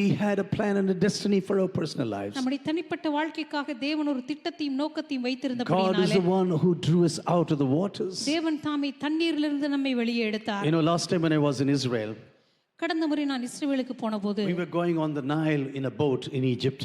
நாங்க எகிப்து தேசத்துல அந்த நைல் நதியில ஒரு படகுல போய் கொண்டிருந்தோம். It was really full of waves. உண்மையாகவே அது முற்றிலும் அலைகள் நிறைந்த ஒரு நதி. And I thought about the book of Exodus. அப்பதான் நான் இந்த யாத்ராமத் புத்தகத்தை பற்றி யோசித்தேன். How concerned God was about this one single baby. இந்த ஒரே ஒரு குழந்தையை பற்றி ஆண்டவர் எவ்வளவு அக்கறை உள்ளவராக இருந்திருக்க வேண்டும். And He said, I need him for the future. இந்த மனுஷனை, இந்த குழந்தை எனக்கு எதிர்காலத்துல தேவை. Maybe sometimes you have passed through big perilous situations. ஒரு சில சூழ்நிலைகள் உங்களுடைய வாழ்க்கையில நீங்க கூட மிகப்பெரிய அழிவின் பாதைகளில வந்திருக்க முடியும். Maybe you have been passing through isolation and loneliness in your lives. ஒருவேளை உங்களுடைய தனிப்பட்ட வாழ்க்கையில கூட தனிமையில அல்லது அநேக நேரங்களில மிக கடினமான சூழ்நிலையின் பாதையில வந்திருக்க Maybe you முடியும். had to face a lot of enemies and betrayals. ஒருவேளை அநேக கைவிடுதல்களையும் அநேக எதிராளிகளையும் நீங்க சந்தித்திருக்க You கூடும். know, sometimes this happens only in the life of David or great men and women of God. சில நேரங்களில் ஏதோ இது மிகப்பெரிய மனிதனுடைய வாழ்க்கையில் அல்லது தாவீதை போன்றவருடைய வாழ்க்கையில தான் நடக்கிறதா? No, it can happen in simple families, I tell you. இல்லை, சாதாரண குடும்பங்களில் கூட இது நடக்க முடியும். Betrayals sometimes in families. சில நேரங்களிலே குடும்பங்களில் இருக்கிறதான காட்டி கொடுத்தல்கள், How people betray and tell lies about you. எப்படி ஒருவருக்கொருவர் காட்டி கொடுத்து பொய்களை சொல்லுகிறார்கள், How you can be isolated into loneliness. எப்படி சில நேரங்களிலே நீங்கள் தனிமைப்படுத்தப்படுகிறீர்கள். And you think, oh Lord, am I the one who is going through such a thing? அந்த நேரத்தில் நம்ம நினைப்போம், ஆண்டவரே நான் தான் இப்படிப்பட்ட பாதைகளில் நான் செல்லுகிறேனா? God says, no, you are not the only one. ஆண்டவர் சொல்லுவார், நீ மாத்திரம் கிடையாது, You are the one about whom I have a plan and a destiny. ஆனா உன்னுடைய வாழ்க்கையில நான் ஒரு திட்டத்தையும் நோக்கத்தையும் வைத்திருக்கிற ஒரு நபர் நீ. And according to the plans and the purposes of your life. எனவே உன்னுடைய வாழ்க்கையினுடைய நோக்கங்களின்படி திட்டங்களின்படி I am pushing the coins around you in your personal life. உன்னுடைய தனிப்பட்ட வாழ்க்கையில் இருக்கிறதான எல்லா காய்களையும் நான் நகர்த்தி கொண்டிருக்கிறேன். You know, when you look into the psalm from the beginning till 20 verses maybe, இந்த சங்கீதத்தினுடைய ஆரம்பத்திலிருந்து 20 வசனங்கள் வரைக்காவது நீங்க படித்து பார்த்தா you know, in the first area he speaks about himself as a testimony. ஆரம்பத்துல தன்னை பற்றியே ஒரு சாட்சியாக தாவீது Then சொல்லுகிறார். he takes pictures from the Old Testament and reflects on his own life. அதற்கு பிற்பாடு பழைய ஏற்பாட்டினுடைய காரியங்களை எடுத்து தன்னுடைய வாழ்க்கையை அவர் படமாக காண்பிக்கிறார். Yes, there are waves, everything is devastation around me, ஆம், என்னை சுற்றிலும் அநேக பயங்கரமான அலைகள் மோதி அடித்தது. but everything I was in a perilous situation. ஆனா அப்படிப்பட்டதான பயப்படுத்தின சூழ்நிலையில் நான் இருந்த பொழுதும் கூட Oh, God is the one who really drew me out. தேவன் தாமே உயரத்திலிருந்து கை நீட்டி என்னை ஜலப்பிரவாகத்திலிருந்து தூக்கிவிட்டார். The power of his nostrils. இது அவருடைய நாசியின் சுவாச காற்றினாலே உருவானது. Everything started to divide the waters one day. தன்னுடைய நாசியின் சுவாச காற்றினாலே அவர் தண்ணீரை இரண்டாக பிளந்தார். Wonderful picture of God when you read this psalm. இந்த சங்கீதத்தை வாசிக்கும் பொழுது தேவனுடைய அருமையான ஒரு படத்தை நீங்க பார்க்க முடியும். Power of his nostrils. தேவனுடைய நாசியின் சுவாச காற்றினுடைய Everything is வல்லமையினால் dividing the waters right now. அவர் தண்ணீர்களை இரண்டாக பிளந்தார். Lord, this is what you have done in my personal life. ஆண்டவர் இப்படித்தான் என்னுடைய தனிப்பட்ட வாழ்க்கையில கூட நீர் கிரியை செய்தீர். This is how you drew me out of the terrible waters. இப்படித்தான் தண்ணீர்களிலிருந்து உயரத்திலிருந்து கை நீட்டி என்னை தூக்கி And எடுத்தீர். this is the reason why I want to thank you. இதற்காகத்தான் ஆண்டவரே உம்மை நான் நன்றி செலுத்த And விரும்புகிறேன். when he goes into his own personal testimony at the beginning of the psalm, தம்முடைய தனிப்பட்ட சாட்சியில ஆரம்பத்தில் அவர் ஆரம்பித்த பிற்பாடு you go and read everything he writes about himself. தன்னை பற்றி அவர் எழுதுகிறதான ஒவ்வொரு வசனங்களை நீங்க வாசித்து பாருங்க. Me, I, our. He is always writing in the first pronoun. என்னை, எனக்கு அல்லது என்னை பற்றி என்று சொல்லி தன்னை பற்றி நிறைய காரியங்களை எழுதுவதை நீங்க பார்க்க முடியும். God is my rock.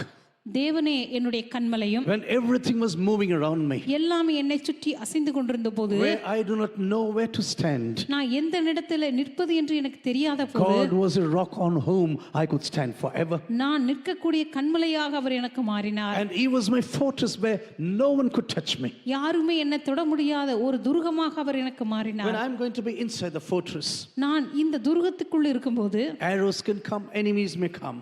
என்னை சுற்றிலும் எதிராளிகள் வரலாம், என்னை சுற்றிலும் அநேக அம்புகள் வரலாம். I am going to be covered inside this fortress. ஆனா இந்த துருகத்துக்குள்ளே நான் மிக பத்திரமாக இருப்பேன். All the arrows of the enemies, என்னை சுற்றி இருக்கிற எதிராளிகளுடைய எல்லா அம்புகளுமே, all the knives and the swords of my enemy, என்னை சுற்றி இருக்கிறதான எல்லா சத்துருக்களுடைய எல்லா விதமான கத்திகளும் வாள்களும் கூட, Lord, you, everything of them can do nothing to me. ஆண்டவரே அப்படிப்பட்ட எந்த கருவிகளும் என்னை தீங்குபடுத்தாதபடிக்கு என்னை காத்துக்கொண்டீர். Because you are my shield. ஏனென்றால் நீர் என்னுடைய கேடகமானீர். Every arrow that may blast against me, எனக்கு விரோதமாக எழும்பின எல்லா விதமான அம்புகளில் நின்று every effort to harm me with a knife, என்னுடைய வாழ்க்கையிலே என்னை தாக்கும்படியாக வந்ததான எல்லா கூர்மையான அம்புகளும் கத்திகளும், nothing is going to hurt me, Lord. அவைகளில் ஒன்று கூட என்னை பாதிக்காத ஆண்டவரே. Because you were the one where the shield of my life. ஏனென்றால் நீரே என் வாழ்க்கையின் கேடகமாய் இருந்தீர். You were the horn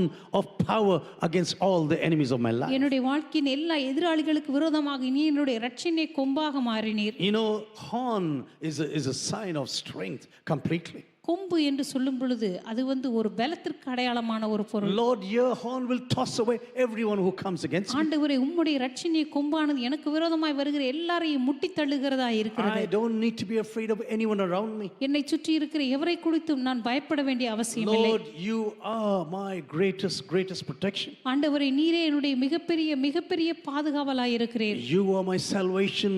Lord, you are my savior. ஆண்டவரே நீரே என்னுடைய இரட்சிப்பாக, நீரே என்னுடைய புகலிடமாக இருக்கிறீர். None of those arrows are going to touch me.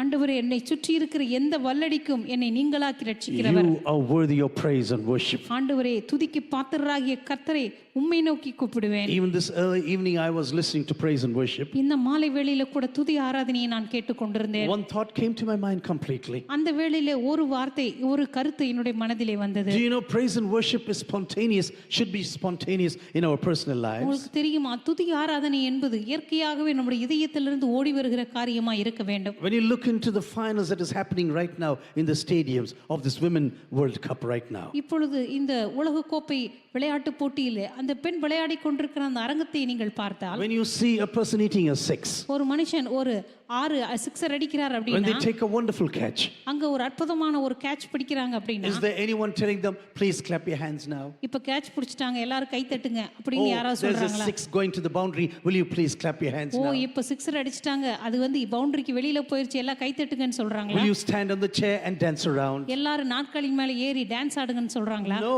everything is spontaneous. அவங்க எல்லாம் பார்த்த உடனே எல்லாம் இயற்கையாகவே அதுக்கு அவங்க வந்து பார்த்து அவங்க ரசிக்கிறாங்க, கை தட்டுறாங்க. When you see the things that God is doing, இப்படிப்பட்ட காரியங்களை ஆண்டவர் செய்கிறத நீங்க பார்க்கும்போது, praise and worship comes spontaneously. துதி ஆராதனை என்பது தானாகவே உங்களுக்குள்ள இருந்து வர வேண்டும். No one needs to direct you.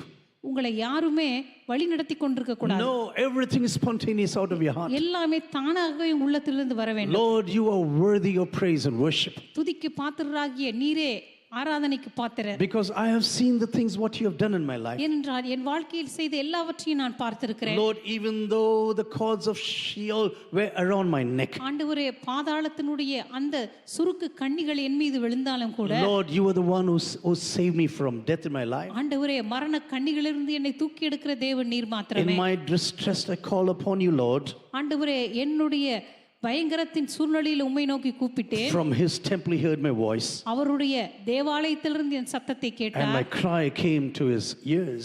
என்னுடைய சத்தம் அவருடைய செவிகளில் ஏறிற்று. Lord, you live in your temple. ஆண்டவரே, நீர் உம்முடைய தேவாலயத்தில் வசிக்கிறீர். Lord, you chose this place as your living place. ஆண்டவரே, இந்த இடத்தை உம்முடைய வாசஸ்தலமாக என்றென்றைக்குமாக நீர் தெரிந்து கொண்டீர். Lord, you said, here will I dwell forever. ஆண்டவரே, நீர் சொன்னீர், இது என்றென்றைக்குமாக நான் வாசம் பண்ணும் இடம். But even though you were there in the temple, ஆண்டவரே, நீ தேவாலயத்தில் வாசம் பண்ணினாலும் you are capable of listening to all of my prayers. ஆண்டவரே, என்னுடைய எல்லா ஜெபங்களை கேட்கக்கூடிய வல்லமை உள்ள தேவன் நீர். During the time of distress, I called upon you. ஆண்டவரே, நிக்கட்டிலே நான் தேவனை நோக்கி கூப்பிட்டேன். Lord, even the times when waves were around me, ஆண்டவரே, என்னை சுற்றிலும் மரண அலைகள் சூழ்ந்து வந்த you போதும், reached from high and pulled me out. ஆண்டவரே, உயரத்திலிருந்து கை நீட்டி நீர் என்னை தூக்கி விட்டீர். Your hands were long enough to pull me out of the waves right now. ஆண்டவரே, உயரத்திலிருந்து கை நீட்டி ஜலப்பிரவாகத்திலிருந்து என்னை தூக்கி விடுகிற அளவுக்கு உம்முடைய கரம் பெரிதாக இருந்தது. Dear brothers and sisters, as we come into this new month, அருமையான சகோதர சகோதரிகளே, இந்த புதிய மாதத்திற்குள் நாம் வரும்போது this is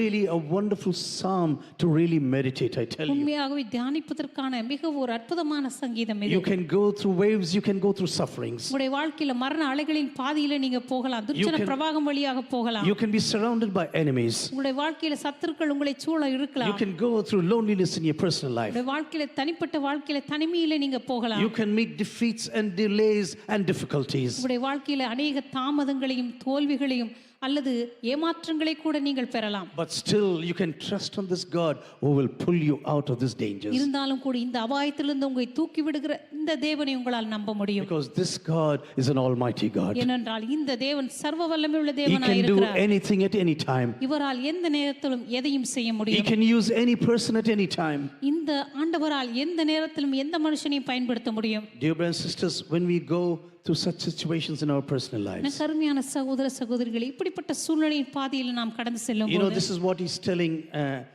his friend one day. இதைத்தான் ஒரு நாள் தன்னுடைய நண்பனிடத்தில் அவர் சொல்லுகிறார். This is what he's telling to Jonathan one day. ஒரு நாள் தாவீது தன் நண்பனாகிய யோனத்தானிடத்தில் இப்படி சொல்லுகிறார். 1 Samuel chapter 20, when you read the first 3 verses, 1 Samuel புத்தகம் 20ஆம் அதிகாரத்தினுடைய முதல் 3 வசனங்களை நீங்க பார்க்கும்போது, this is what he's telling to his dear friend Jonathan. தன்னுடைய அருமையான நண்பன் யோனத்தானிடத்துல தாவீது இப்படி சொல்லுகிறார். But truly as the Lord lives and your soul lives,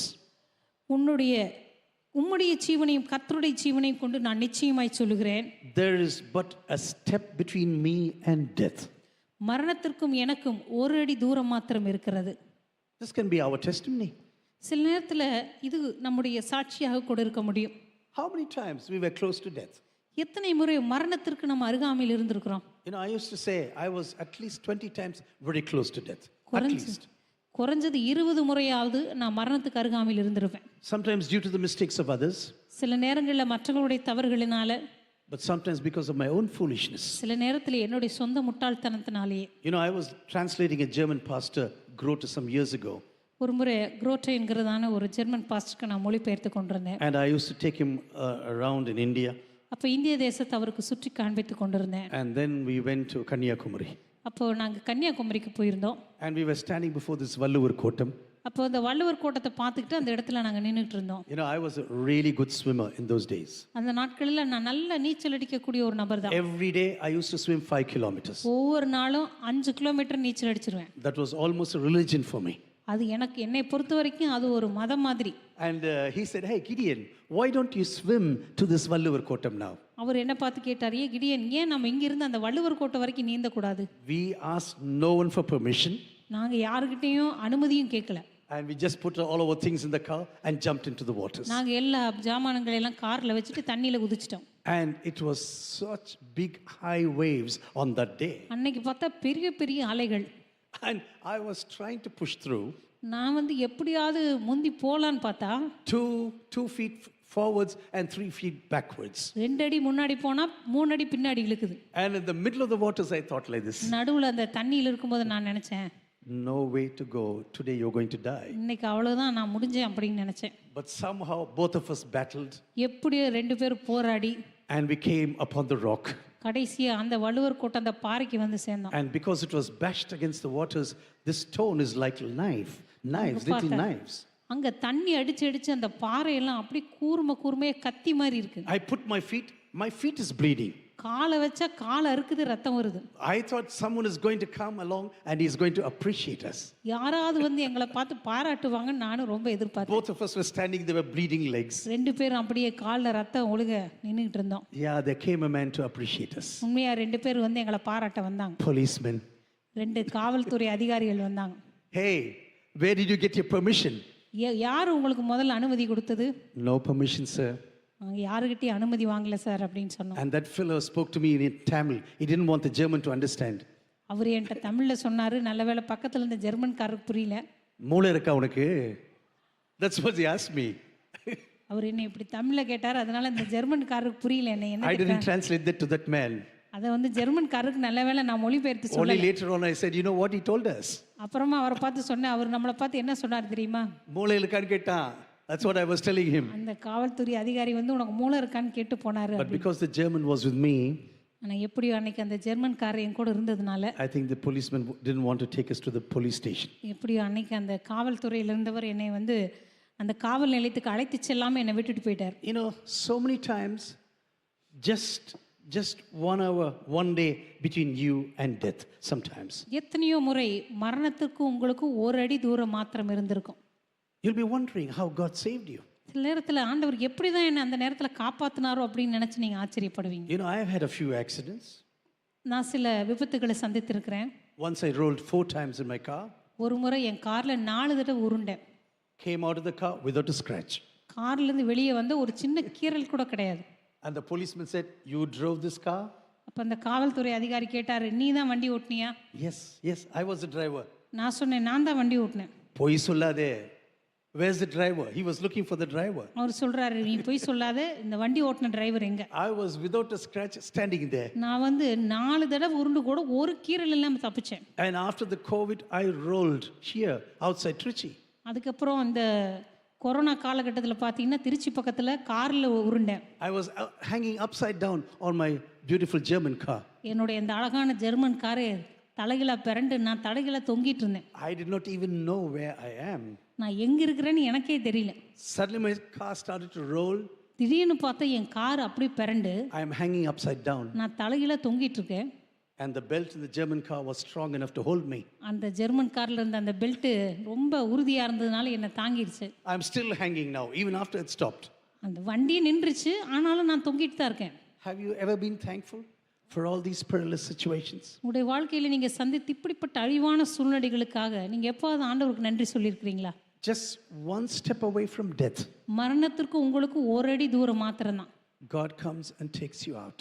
ஆண்டவர் உங்களை அந்த இடத்தை விட்டு தூக்கி எடுக்கிறார். Because he says, I am your redeemer. ஆண்டவர் சொல்லுகிறார், நான் உன்னுடைய மீட்பராய் இருக்கிறேன். This man David had to face a lot of enemies. இந்த மனிதனாகிய தாவீது அநேக ஆபத்துக்களை எதிர்கொள்ள வேண்டியதா இருந்தது. A lot of rejection. அநேக புறக்கணிப்புகளை எதிர்கொள்ள வேண்டியதா இருந்தது. A lot of loneliness in his life. அநேக தனிமைகள் தன்னுடைய வாழ்க்கையில.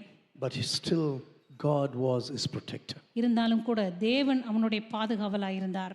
Lord, I faced a lot of situation in my life. ஆண்டவரே, என்னுடைய தனிப்பட்ட வாழ்க்கையில எத்தனையோ சூழ்நிலைகளை நான் சந்தித்திருக்கிறேன். At the end of his life, he's writing about his past life. தன்னுடைய வாழ்க்கையின் கடைசியில தன்னுடைய கடந்த காலத்தை பற்றி அவர் எழுதுகிறார். He did not meet small troubles in his life. ஏதோ தன்னுடைய வாழ்க்கையில் அவர் சந்தித்த சின்ன சின்ன பிரச்சனைகள் எல்லாம் இங்கே சொல்லல. Sometimes even small things can be big problems for us. சில நேரத்துல சின்ன சின்ன பிரச்சனைகள்லாம் கூட நமக்கு மிகப்பெரியதாக தோன்றும். Oh, brinjal cost 10 rupees per kilo. ஆண்டவரே, 1 கிலோ கத்திரிக்காய் 10 ரூபாயா? இதோ Oh, tomato 100 rupees. ஓ, தக்காளி விலை 100 ரூபாய் ஆயிடுச்சா? We can speak about these things in a big tone sometimes. இதெல்லாம் நம்ம பெரிய சத்தத்தோட பெரிய ஓத்திரமா சொல்லிட்டு Oh, இருப்போம். small things, but we make it big. சின்ன சின்ன காரியங்கள் தான், அதெல்லாம் நம்ம பெருசாக்கிட்டு இருப்போம். How can sambar be good without takkali? தக்காளி இல்லாம எப்படித்தான் நம்ம நல்ல சாம்பார் பண்றது? Over 100 rupees now. இப்ப போய் தக்காளி 100 ரூபாய் ஆக்கிட்டாங்களே. What can I do about this? இப்ப போய் நான் என்ன பண்றது? But you know what he was writing about? ஆனா தாவீது எழுதுனதெல்லாம் என்ன தெரியுமா? The waves of death were surrounding me. மரண கண்ணிகள் என்னை சுற்றி கொண்டது. Everything was perilous against me. துர்ச்சர பிரவாகம் என்னை பயப்படுத்தினது.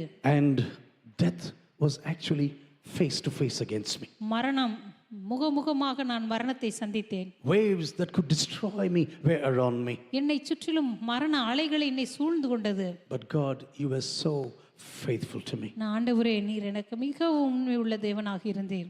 You were the rock on which I was standing. ஆண்டவரே, நான் நிற்கக்கூடிய கன்மலையாக நீர் எனக்கு மாறினீர். A rock that will never move. ஒருபோதும் அசையாத ஒரு கன்மலையாக நீர் எனக்கு இருந்தீர். Do you know, in such of troubles, அப்படிப்பட்ட சூழ்நிலைகள் மத்தியில whom do you really call upon? அப்படிப்பட்ட சூழ்நிலைகளை நீங்கள் யாரை கூப்பிடுகிறீர்கள்? Sometimes you can call the wrong person. சில நேரங்களில் தவறான நபர்களை நீங்க கூப்பிட முடியும். You'll be trusting certain people. நீங்க சிலர் நம்பிக்கொண்டிருப்பீங்க. Oh, he will come and save me. ஓ, அந்த நபர் வந்து என்னை காப்பாற்றுவார்னு நினைப்பீங்க. Yes, he will come. ஆமா, அவர் வருவாரு. And then he'll be teaching you.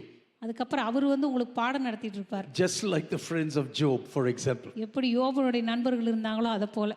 Do you know, can something like this happen to you without your sins? உனக்கு தெரியுமா, எந்த பாவமும் இல்லாம இப்படிப்பட்ட ஒரு தீமை உனக்கு வந்திருக்குமா? Job, if you're really a righteous person, யோபுவே, உண்மையாகவே நீ நீதிமானா இருந்திருந்தா how can this happen to you? எப்படி இப்படிப்பட்ட அழிவு உனக்கு வந்திருக்கும்? Some people want to help you. ஒரு சிலர் உங்களுக்கு உதவி செய்ய நினைப்பாங்க. This is what they will say when they come inside your home. ஆனா வீட்டுக்குள்ள வரும்போது அப்படித்தான் அவங்க நினைச்சிட்டு சொல்லிட்டு வருவாங்க. And then they will be teaching you. ஆனா அதுக்கு அப்புறம் பார்த்தா அவங்க வந்து உங்களுக்கு பாடம் சொல்லி கொடுத்துட்டு இருப்பாங்க. You know why you are suffering right now? இப்படி எல்லாம் உனக்கு கஷ்டம் ஏன் வந்தது தெரியுமா? There is some hidden sin in your personal life. உன்னுடைய தனிப்பட்ட வாழ்க்கையில் ஏதோ சில மறைக்கப்பட்ட பாவங்கள் இருக்கு. And this is the reason why you are going through this path right now. இந்த காரணத்தினால தான் நீ இந்த பாதையில போயிட்டு இருக்கற. When you are in real trouble, உடைய வாழ்க்கையில உண்மையாகவே நீங்க பிரச்சனையில் இருக்கும்போது call upon the name of the Lord and no one else. கர்த்தருடைய நாமத்தை சொல்லி கூப்பிடுங்க, வேற யாரையும் கூப்பிட I am வேண்டாம். not against human relationships. நீங்க மனித உறவுகளை பற்றி நான் எதிராக இல்லை. But God is the one who will do everything perfectly. ஆனா தேவன் தாமே எல்லாவற்றையும் மிக பரிபூர்ணமாக செய்து முடிக்கக்கூடியவர். Even though you are in the deepest pit right now, சில நேரங்களில் உடைய வாழ்க்கையில் ஆழமான படுகுழியில நீங்க விழுந்திருந்தாலும் கூட He doesn't say, oh, I know why you fell into this pit. ஆண்டவர் அந்த நேரத்துல வந்து சொல்லிட்டு இருக்க மாட்டார், நீ ஏன் அந்த குழியில் இருக்கிற தெரியுமா? Come on, repent first of all. முதல்ல நீ மனம் திரும்பு, And then I will pull you out of the pit. அதுக்கப்புறம் வந்து இந்த குழியிலிருந்து உன்னை தூக்குறேன். No, God says, I will pull you out first. ஆனா ஆண்டவர் சொல்வார், இல்ல முதல்ல உன்னை நான் தூக்கி விடுறேன், And then I will help you to walk on my ways. அதுக்கப்புறம் என் வழிகளில் நடப்பதற்கு நான் உனக்கு உதவி During செய்வேன். the times of trouble, the important thing is, who are you calling right now? உங்களுடைய வாழ்க்கையினுடைய பிரச்சனைகளின் மத்தியிலே நீங்கள் யாரை கூப்பிடுகிறீர்கள் என்பதுதான் மிக முக்கியமானது. God is a father who listens to your prayers. தேவன் உங்களுடைய ஜெபங்களை கேட்கிற தகப்பனாய் இருக்கிறார். A small child can really be in trouble. ஒரு குழந்தை சில நேரங்களில் உண்மையாகவே மிகப்பெரிய ஆபத்தில் இருக்க முடியும். It can be 2 o'clock or 3 o'clock in the night. ஒருவேளை இரவு 2 மணியோ 3 மணியோ There can be full of distress or pain or something like that. ஒருவேளை ஏதோ மிகப்பெரிய ஒரு பயத்திலேயோ ஒரு வேதனையிலேயோ வலியிலேயோ இருக்கலாம். When this child calls you, ஆனா இந்த குழந்தை உங்களை கூப்பிடும்போது a father will surely go. ஒரு தகப்பன் நிச்சயமாக போவார். He doesn't say, oh, I am so tired. ஓ, எனக்கு ரொம்ப களைப்பா இருக்குதுமா. உனக்கு வேணும். He won't say like that. Some people are like that. அந்த நேரத்துல ஒரு அப்பா இப்படி சொல்ல மாட்டார். உனக்கு வேணும்டா அழு. That's what they will say. சில நேரங்களில் சில அப்பா இப்படி சொல்லலாம். The father will be totally tired. ஆனா ஒருவேளை அப்பா மிக களைப்பாக கூட இருக்கலாம். The mother could have worked the entire day. ஒருவேளை நாள் முழுதும் அவர் செய்த ஏராளமான வேலைகள். But they will say, no, I cannot let my child there where he is now. இருந்தாலும் கூட இல்லை, என் பிள்ளை இருக்கிற நிலைமையில் அவன் அப்படி தனியா விட முடியாது என்று நினைப்பார். You know, the person to whom you call in the time of your misery is so important. உங்களுடைய வாழ்க்கையினுடைய துன்பத்தின் நேரத்தில் நீங்கள் யாரை கூப்பிடுகிறீர்கள் என்பது மிக மிக முக்கியமானது. I want to close with the story with Jesus and his disciples. இயேசு கிறிஸ்துவும் அவருடைய சீடர்களை குறித்ததான ஒரு கதையை சொல்லி நான் முடிக்க விரும்புகிறேன். In Mark's Gospel chapter 4, mark எழுதின சுவிசேஷம் 4ஆம் அதிகாரத்தில் Jesus finishes his ministry. இயேசு கிறிஸ்து தன்னுடைய ஊழியத்தை முடித்துவிட்டு He says, let us go to the other side. அவர் சொல்லுகிறார், அக்கறைக்கு போவோம் வாருங்கள். Come on, get into the boat now. வாருங்கள், நம்ம எல்லாரும் படகுல ஏறி அக்கறைக்கு போவோம். Let us go to the other side. நாம் அக்கறைக்கு போவோம். These words should have been enough for these disciples, isn't it? இந்த சீடர்களுக்கு இந்த வார்த்தை ஒன்றே போதுமானது இல்லையா? Because when Jesus says, we are going to the other side, ஏனென்றால் இயேசு கிறிஸ்து இந்த கடலுக்கு அக்கறைக்கு நாம் போவோம் என்று சொன்னாலே he really means it. நிச்சயமாக அவர் அதை அர்த்தப்படுத்துகிறார் என்றுதான் அர்த்தம். He will never say, let us go in the boat and drown now in the middle of the sea. நம்ம படகுல போய் நடுக்கடல்ல மூழ்கி சாகலாம் அப்படின்னு ஆண்டவர் சொல்லல. You know, this is not God's intention. இது ஆண்டவருடைய நோக்கம் அல்ல. You know, whenever I read this story, I do not know why. எப்பொழுதெல்லாம் இந்த கதையை படிக்கிறனோ அப்பெல்லாம் ஏன் தெரியல. I thought Jesus was really testing the faith of these fellows. நான் நினைப்பேன் இயேசு கிறிஸ்து உண்மையாவே இந்த சீடர்களுடைய விசுவாசத்தை சோதித்திருப்பாரோ என்று. These fellows are coming to ministry now, இப்போ இந்த சீடர்கள் ஊழியத்துக்கு வந்தாங்க. but this faith has to be put to test now. ஆனா இவருடைய விசுவாசம் சோதிக்கப்பட வேண்டியதா இருந்தது. He takes a pillar and goes to sleep. ஆண்டவர் ஒரு தலையணை எடுத்துக்கொண்டு தூங்க போயிட்டார். And he said, Father, test these fellows now. பிதாவே இந்த சீடர்களை சோதியும் அப்படின்னு ஜெபம் பண்ணிட்டு Their faith போயிட்டார். must be tested now. இவருடைய விசுவாசம் சோதிக்கப்பட்டாக I'm வேண்டும். going to sleep நான் இப்ப தூங்க போறேன். and I want to see what my disciples do. ஆனா இப்ப என்னுடைய சீடர்கள் என்ன செய்ய போறாங்கன்னு நான் பார்க்க போறேன். In the midst of the raging seas. இந்த பயங்கரமான மோதுகிறதான இந்த அலைகளின் மத்தியில Maybe when it was shaking a little, it was okay. ஒருவேளை ஆரம்பத்துல படகு கொஞ்சம் ஆடி இருக்கும்போது ஒன்றும் பிரச்சனை இல்லை. But you know, when you go in the middle of the sea, ஆனா படகு நடுக்கடல்ல போகும்போது when everything is so windy, எல்லா பயங்கர காற்று மோதி அடிக்கும் போது, high waves are hitting against you. பெரிய பெரிய அலைகள் உங்களுக்கு எதிராக மோதும் போது, You know, one of my friends in Australia took me for fishing one day, என்னுடைய நண்பர்கள் ஒருவர் ஆஸ்திரேலியாவில் மீன் பிடிக்க என்ன கூட்டிட்டு போயிருந்தார். 6 o'clock in the morning. காலையில் 6 மணிக்கு. He said, you like to come fishing with me? அவர் கேட்டார், என் கூட மீன் பிடிக்க வர்றியா? As always, I said, no problem. நான் எப்பொழுதும் போல சொல்லிட்டேன், ஒன்றும் பிரச்சனை இல்லை, நான் வரேன். Gideon எல்லாத்திலும் ரெடியா இருப்பான். I said, come on now, let's go. சரி வாங்க போலாம் அப்படின்னு சொல்லிட்டு நம்ம And போயிட்டேன். I tell you, this man is going deeper and deeper and deeper. இந்த மனுஷன் அப்படியே படகுல அந்த கடலுக்கு நடுவுல ஆழமா ஆழமா போக போக And the boat is being tossed up and down like this. அப்படியே படகு வந்து மேலையும் கீழையும் தூக்கி போடுது. And I thought, did I take the right decision now? நான் நினைச்சேன் சரியாதான் முடிவு பண்ணீங்க வந்தமா. And every time he asked me, hey, Gideon, are you okay? அவர் ஒவ்வொரு முறை என்ன பார்த்து, கிடியன் நல்லா இருக்கியா, ஒன்றும் பிரச்சனை இல்லையே? I cannot say I'm not okay, yeah? எனக்கு ஒன்றும் பிரச்சனை இல்லைன்னு என்னால் சொல்லவும் முடியல. Because I was the one, I said, I will come along with ஏன்னா you. நான் தானே வரேன்னு சொல்லி போனேன். But after 1 hour, he noticed something is wrong with me now. அதுக்கப்புறம் 1 மணி நேரம் கழிச்சு எனக்கு ஏதோ உடம்பு சரியில்லைன்னு கண்டுபிடிச்சிட்டாரு. Gideon, would you like to go back? என்னை பார்த்து கேட்டார், கிடியன் திரும்பி போலாம். Yeah, wonderful idea, I said.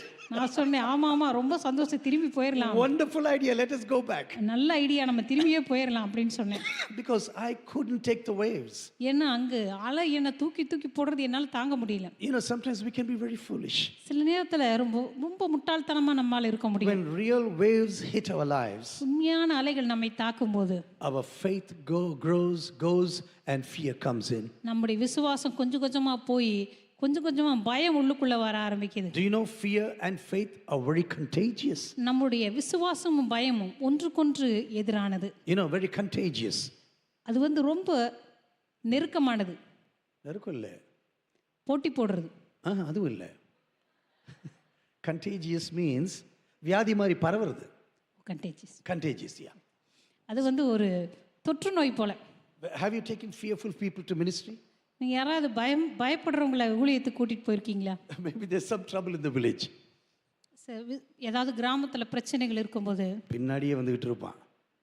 அண்ணே, சரியான முடிவு தானே நீ? அங்க ஒருத்தர் ஒரு மாதிரி பார்க்கறான். That's what they'll be telling you. இப்படிப்பட்டவங்களை கூட்டு போனா நம்மள பயமுறுத்திட்டு இருப்பாங்க. This is what God says, all those who are fearful, send them home. அதனால தான் ஆண்டவர் சொன்னார், பயப்படுகிறவனெல்லாம் வீட்டுக்கு போக கடவன். Because if they are going to be in your team, என்ன அவங்கள உங்க குழுவுல வச்சுக்கிட்டீங்களா, it will be a disaster. அது வந்து ரொம்ப அழிவா தான் இருக்கும். But if you're a faithful person, ஆனா நீங்க ஒரு விசுவாசமுள்ள நபரா இருந்தா you will also have faith on God. நீங்க தேவன் மேலேயும் விசுவாசம் உள்ளவர்களா இருப்பீங்க. You know, the word faithfulness and faith is the same in the Greek and Hebrew language. கிரேக்க மொழியிலும் எபிரேய மொழியிலும் உண்மை மற்றும் விசுவாசம் இது இரண்டுக்கும் ஒரே வார்த்தை தான். Because if you are a faithful person to God, ஏன்னா நீங்க தேவனுக்கு உண்மையுள்ள ஒரு நபரா இருந்தா you will have faith on the words Jesus is telling you. இயேசு கிறிஸ்து சொல்லுகிற வார்த்தையை கண்டிப்பா நீங்க விசுவாசிப்பீங்க. God says, let us go to the other shore. தேவன் அக்கறைக்கு போவோம் வாருங்கள் என்று சொன்னா And I cannot be destroyed in these waters right now. நிச்சயமாக இந்த தண்ணீரிலே நான் அழிக்கப்படவே மாட்டேன். And Jesus was sleeping on his cushion. இயேசு கிறிஸ்து தலையினை வைத்துக்கொண்டு தூங்கி கொண்டிருக்கிறார். Unfortunately, we don't have a video. அதிர்ஷ்டவசமாக துரதிர்ஷ்டவசமாக இப்ப நமக்கு ஒரு வீடியோ இல்லை. If I would have a video, I'll be laughing out about the situation. அப்படியே நமக்கு ஒரு வீடியோ இருந்தா கூட பார்த்து நம்ம எல்லாம் நல்லா சிரிச்சிருப்போம்னு But நினைக்கிறேன். I just imagine all these scenes sometimes. ஆனா இந்த காட்சிகள் எல்லாம் சில நேரத்துல நான் கற்பனை செய்து பார்ப்பேன். And as they are calling out, அப்போ அவங்க கூப்பிடுறாங்க, சத்தமிட்டு கூப்பிடுறாங்க. Teacher, do you not care if we perish? ஐயரே நாங்கள் மடிந்து போகிறது உமக்கு கவலை இல்லையா? ஐயரே வேற. Yeah. Teacher, yeah, we are perishing now. போதகரே நாங்கள் மடிந்து போவது உமக்கு கவலை இல்லையா? You know, if I would have been Jesus, ஒருவேளை நான் இயேசுவா இருந்திருந்தா I would have told them like this. நான் இப்படி சொல்லியிருப்பேன். Hey, do you know what I told you in the beginning? நான் ஆரம்பத்திலே உங்களுக்கு என்ன சொன்ன ஞாபகம் இல்லையா? Let us go to the other side. அக்கறைக்கு போவோம் வாங்கன்னு தான் சொன்னேன். Did I say you're going to perish now? நீங்க போய் இப்ப சாக போறீங்கன்னு நான் சொன்னேன். No, other side, other side. நம்ம அக்கறைக்கு போவோம்னு சொன்னேன். Why do you have little faith right now? ஏன் உங்களுக்கு இப்ப அற்ப விசுவாசமா இருக்குது? He stands up and says, be muzzled. அவர் எழும்பி சொன்னார், Muzzled. இறையாதே அமைதலாயிரு. Be muzzled right now. அதாவது அந்த கழுத்தை பிடிச்சு நெரிச்சது போல Keep quiet right now. அமைதியாயிரு, இறையாதே அப்படின்னு அதட்டினார். God says, I'm going to muzzle you right now. ஆண்டவர் சொன்னாரு, அலையே உன்னுடைய கழுத்தை பிடித்து இப்ப நான் நெருக்கி சொல்றேன். Have you no faith? உங்களுக்கு விசுவாசம் இல்லையா? Dear brothers and sisters, we can go through waves sometimes. அருமையான சகோதர சகோதரிகளே, சில நேரங்கள் இப்படிப்பட்ட அலைகள் வழியாக நம்ம போக முடியும். We have to seek the Lord who listens to our prayers. ஆனா நம்முடைய ஜெபங்களை கேட்கிற தேவனை நாம் தேட வேண்டும். Seek the Lord while he may be found. கர்த்தரை கண்டடையத்தக்க சமயத்தில் அவரை தேடுங்கள். Call upon him while he is near. அவர் சமீபமாய் இருக்கல், அவரை நோக்கி கூப்பிடுங்கள். Isaiah chapter 55 verse 6. எசேயாவின் புத்தகம் 55ஆம் அதிகாரம் 6ஆம் வசனம். I pray even during this entire month, I tell you, இந்த முழு மாதத்திலும் கூட நான் உங்களை பார்த்து சொல்லுகிறேன், that God is your rock and refuge. கர்த்தரே உங்களுடைய கன்மலையும் உங்களுடைய துருகமுமாய் இருப்பாரானால், That God is a shield that keeps you every sorrow around away from you. தேவனே உங்களுடைய Every danger. வாழ்க்கையில் இருக்கிற எல்லா விதமான ஆபத்துகளிலிருந்து உங்களை விடுவிக்கக்கூடிய கேடகமாய் That இருப்பாரானால், God is the one who draws you out of the dirty waters and dangerous waters. தேவன் தாமே உங்களை சுற்றி இருக்கிறதான எல்லா விதமான மோசமான அல்லது மரண கண்ணிகளின் தண்ணீர்களிலிருந்து உங்களை தூக்கி விடுகிற தேவனாய் That the இருப்பாரானால், fury of his nostrils blows away every water that is before you. உங்களுக்கு முன்பாக இருக்கிற எல்லா தண்ணீர்களையும் தம்முடைய நாசியின் சுவாச காற்றினால் அவரால் இரண்டாக பிளக்க முடியுமானால், I pray that this month is a successful and victorious month with Jesus for every one of us. இந்த மாதமானது நம்ம ஒவ்வொருவருக்கும் மிகவும் ஆசீர்வாதமான ஒரு வெற்றியுள்ள மாதமாக இருக்கும் என்று நான் Yes, we சொல்லுகிறேன். will have trouble in this world. ஆம், இந்த உலகத்திலே நமக்கு உபத்திரவம் உண்டு. But Jesus says, fear not. ஆனா இயேசு கிறிஸ்து சொல்லுகிறார், பயப்படாதீங்கள். Fear not, I am with you. ஆண்டவர் சொல்லுகிறார், பயப்படாதீங்கள், நான் உன்னோடு When you கூட walk on இருக்கிறேன். the waters, I'm going to be with you. நீ தண்ணீர்களுக்குள் போகும் பொழுது நான் உன்னுடனே கூட When இருப்பேன். you go through the fire, I am with you. நீ அக்கினிக்குள்ளாக நடக்கும் பொழுது நான் உன்னோடு கூட இருப்பேன். Because I am never going to leave you. ஏனென்றால் நான் உன்னை ஒருபோதும் தனியே விடுவதில்லை. As a child, I will take hold of your hands. நீ ஒரு குழந்தையா இருப்பதினால் உன்னுடைய கரத்தை நான் பிடித்துக் கொள்வேன். You can call me at any time. நீ எந்த நேரத்திலும் என்னை அழைக்க முடியும். My hotline is always open for you. நீ என்னை கூப்பிடுகிறதான அந்த அலைவரிசையானது எப்பொழுதுமே தொடர்பில் இருக்கும். I want every eyes to be closed right now. நீ எல்லார் கண்களை மூடும்படியாக கேட்டுக்கொள்கிறேன். Before we come to the table of the Lord. இந்த நாளிலே கர்த்தருடைய பந்திக்கு நம்ம வருவதற்கு முன்பாக, Dear brothers and sisters, you may be going through dangerous waters right now. அருமையான சகோதர சகோதரிகளே, ஒருவேளை ஆபத்தான பாதைகள் வழியாக நீங்க கடந்து சென்று Maybe you கொண்டிருக்கலாம். think, who's going to really protect me? ஒருவேளை நீங்க நினைக்கலாம், யார் என்னை பாதுகாக்க போகிறார்கள்? I'm just one step away from death. மரணத்திற்கும் எனக்கும் ஒரு அடி தூரம் மாத்திரமே இருக்கிறது. But Lord, I still trust you. ஆனாலும் ஆண்டவரே, உம்மை நான் நம்புகிறேன். Lord, I trust you. ஆண்டவரே உம்மில் நான் விசுவாசம் வைத்திருக்கிறேன். Let us keep on praying for a few minutes நாம் தொடர்ந்து ஒரு சில வினாடிகள் ஜெபித்துக் கொண்டிருக்கலாம். before we come to the table of the Lord. இந்த மாலை வேளையில கர்த்தருடைய பந்திக்கு நாம் வருவதற்கு முன்பாக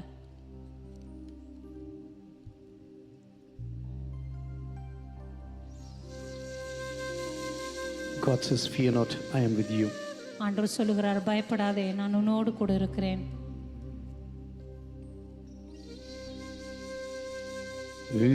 இஸ்ரவேலே பயப்படாதே,